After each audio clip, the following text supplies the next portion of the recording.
എല്ലാ പ്രിയപ്പെട്ട സുഹൃത്തുക്കൾക്കും നമസ്കാരം. പുതിയൊരു വീഡിയോയിലേക്ക് സ്വാഗതം. ക്ഷേമ പെൻഷൻ തുകയുടെ ജൂലൈ മാസത്തെ ഗഡു ഇപ്പോൾ വിതരണം ചെയ്തിരിക്കുകയാണ്. പലരുടെയും ബാങ്ക് അക്കൗണ്ടുകളിലേക്ക് തുക എത്തിയിട്ടുണ്ട്. കൈകളിലേക്കുള്ള തുകയുടെ വിതരണവും നടക്കുന്നുണ്ട്. കിട്ടാത്ത ആളുകൾ തീർച്ചയായിട്ടും നമ്മുടെ വീഡിയോയ്ക്ക് താഴെ ഒന്ന് അറിയിച്ചേക്കുക. വളരെ പ്രധാനപ്പെട്ട ചില അറിയിപ്പുകൾ. അടുത്ത ഗഡു തുകയുടെ വിതരണവുമായി ബന്ധപ്പെട്ട് അത് ഒരു മാസത്തെ തുകയായിരിക്കില്ല, അത് അടുത്ത മാസം തന്നെ ലഭിക്കാനും സാധ്യതയില്ലാത്തൊരു അവസ്ഥയുണ്ട്. ഇതുമായി ബന്ധപ്പെട്ടുള്ള ചില അറിയിപ്പുകളാണ് ഇന്നത്തെ വീഡിയോയിൽ ഉൾപ്പെടുന്നത്.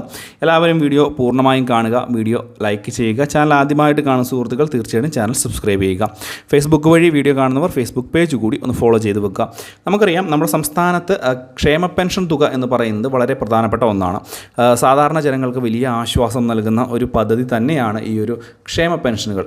ഈ ഒരു 800 രൂപയിൽ കിടന്ന പെൻഷൻ തുക ഈ ഒരു സർക്കാർ അധികാരത്തിലേറിയതിന് ശേഷം ഏകദേശം 8 വർഷ കാലയളവ് കൊണ്ട് ഏകദേശം 1600 രൂപയിലേക്ക് എത്തുകയും ചെയ്തിട്ടുണ്ട്. 2500 രൂപയിലേക്ക് എത്തിക്കുമെന്ന് പറഞ്ഞാലും അതിനുള്ള നടപടികളൊന്നും സ്വീകരിച്ചിട്ടില്ല. പക്ഷേ വീണ്ടും ഈ ഒരു തുക വർദ്ധിപ്പിക്കുമെന്ന് മുഖ്യമന്ത്രി തന്നെ ഇപ്പോൾ പറഞ്ഞിരിക്കുന്ന ഒരു സാഹചര്യമുണ്ട്. ഒരു പക്ഷേ 100-200 രൂപ കൂടി വർദ്ധിപ്പിക്കാനുള്ള സാധ്യതയുമുണ്ട്. അതൊന്നും തള്ളിക്കളയാൻ പറ്റില്ല.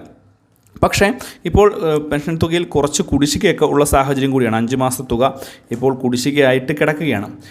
അതിനിടയിലാണ് ഇപ്പോൾ വളരെ പ്രധാനപ്പെട്ട ഒരു കാര്യം വരുന്നത്. ഈ ഒരു അടുത്ത ആഗസ്റ്റ് മാസം, അതായത് ഈ ജൂലൈ മാസത്തിൽ ഒരു മാസം തുക വിതരണം ചെയ്തു. അതിപ്പം തുക വിതരണം നടത്തിക്കൊണ്ടിരിക്കുകയാണ്. പലർക്കും അത് കിട്ടാത്തതുണ്ട്. കിട്ടാത്ത ആളുകൾ ഞാൻ പറഞ്ഞ പോലെ തന്നെ പേടിക്കേണ്ട ആവശ്യമില്ല. അടുത്ത ദിവസം തന്നെ തുക ലഭിക്കും. കൈകളിലേക്കൊക്കെ വിതരണവും അവസാനിക്കും. ഈ അടുത്ത മാസം, അതായത് ആഗസ്റ്റ് മാസത്തിൽ തുകയുടെ വിതരണം ഒരു പക്ഷേ ഉണ്ടായിരിക്കാനുള്ള സാധ്യത ഇല്ല.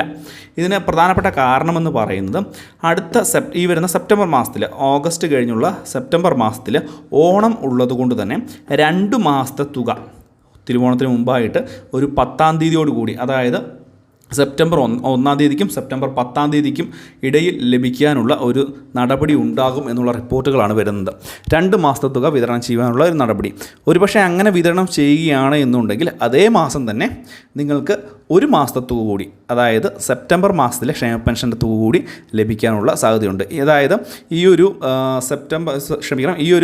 ആഗസ്റ്റ് മാസത്തെ തുക വിതരണം ചെയ്യുമ്പോൾ കുടിശ്ശിക ഇനത്തിലുള്ള ഒരു മാസത്തെ തുക കൂടെ കൂട്ടി സെപ്റ്റംബർ മാസത്തിൻ്റെ തുടക്കത്തിൽ 3200 രൂപ ലഭിക്കുകയും അതിനുശേഷം സെപ്റ്റംബർ മാസത്തിലെ ഒരു മാസത്തെ തുക മാത്രം സെപ്റ്റംബർ മാസം അവസാനത്തോടു കൂടി ലഭിക്കാനുമുള്ള സാധ്യതയാണ് ഇപ്പോൾ തെളിയുന്നത്. അങ്ങനെ ലഭിക്കുകയാണ് എന്നുണ്ടെങ്കിൽ വളരെ ആശ്വാസം നൽകുന്ന ഒന്നാണ്. പ്രത്യേകിച്ച് ഇപ്പോൾ ഈ ഒരു വലിയ സാമ്പത്തിക ബുദ്ധിമുട്ട് അനുഭവിക്കുന്ന ജനങ്ങൾക്ക് വലിയൊരു ആശ്വാസമാണ്. അങ്ങനെയാണ് എന്നുണ്ടെങ്കിൽ 1600 രൂപ ആയിരിക്കില്ല സെപ്റ്റംബറിൽ ഓണത്തോടൊക്കനുബന്ധിച്ച് ലഭിക്കുക. സെപ്റ്റംബർ മാസത്തിൻ്റെ തുടക്കത്തിൽ 3200 രൂപയും അതിനുശേഷം മാസ അവസാനത്തോടു കൂടി 1600 രൂപ കൂടി ലഭിച്ച് മുഴുവനായി 4800 രൂപ സാധാരണ ജനങ്ങളുടെ കൈകളിലേക്ക് എത്തിച്ചേരും. അപ്പോൾ ഈ ഒരു കാര്യം ഒന്ന് മനസ്സിലാക്കുക. ഇത് ഇങ്ങനെയുള്ളൊരു നടപടിയും സംസ്ഥാന സർക്കാർ ആലോചിക്കുന്നുണ്ട് എന്നുള്ളതാണ് പുതിയ റിപ്പോർട്ടുകൾ വരുന്നത്. അപ്പോൾ വളരെ പ്രധാനപ്പെട്ട ഒരു കാര്യമാണ്. ഈ ഒരു കാര്യം നിങ്ങൾ മറ്റുള്ളവരിലേക്ക് ഒന്ന് ഷെയർ ചെയ്തെത്തിക്കുക. എന്തെങ്കിലും സംശയങ്ങളൊക്കെ ഉണ്ടെങ്കിൽ വീഡിയോയ്ക്ക് താഴെ കമൻറ്റ് ബോക്സിൽ ചോദിക്കുക. മറ്റൊരു വീഡിയോയുമായി വീണ്ടും കാണാം. ബൈ.